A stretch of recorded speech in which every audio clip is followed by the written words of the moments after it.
All right, we're also watching Electronic Arts and Take-Two Interactive shares after their earnings report. Let's pull in Yahoo Finance tech editor Dan Howley from the Metaverse, who's been watching really these reports all morning long. Dan. Yeah, so let's start off with Take-Two. They had a great quarter. They beat expectations. They were expected to have $865 million for the quarter. They came in with $985 million in net bookings, which really for video game companies, that's kind of how they bring out their revenue for analysts. It's essentially the amount that they make off of the game sales physically and then ongoing online payments that people make. So that's where they were at. The big thing here was they raised their long-term, year-long outlook, but they did miss on their Q3 outlook. So the raise is based on the beating of expectations this quarter.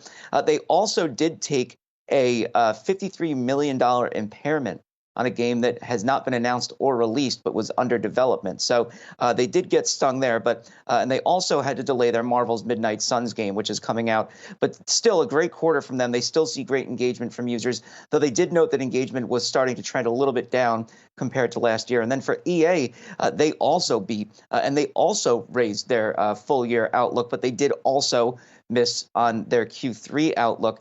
They had beat 1.7 million, 76 billion was expected of them from the quarter. They came in with 1.85 billion. And then for Q3, it's just a slight miss for them. Wall Street wants 2.67 billion.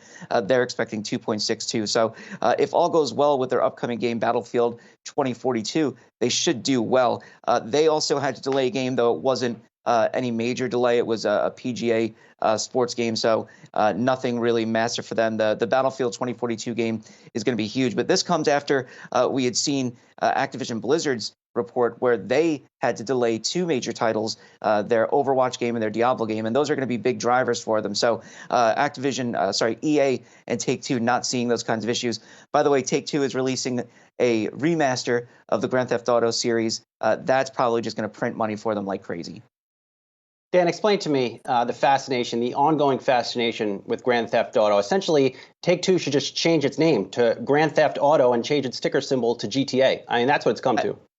I mean, essentially, yeah, look, Grand Theft Auto 5 is years and years old, right? But people still play it. People still play it online. They're still releasing content for it, which they announced just a few months ago, I think, a new set of content for it. So the game just does not stop making money, and it's become an ongoing joke for gamers that, look, they're just not going to come out with 6. Everybody wants 6. They want some announcement about 6, but 5 just keeps printing money for them. It's the most lucrative entertainment franchise in history now.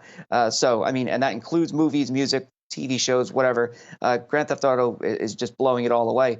So, yeah, I don't know when they're going to come out with a 6, but if they continue to do great with it, now that they're coming out with the remaster for the current generation consoles, it's gonna blow the doors off the place. And look, Grand Theft Auto 3 was a seminal game. It really kind of changed everything for the video game industry, I think. So once people can get their hands on that in the remastered version, I think they're really going to enjoy it.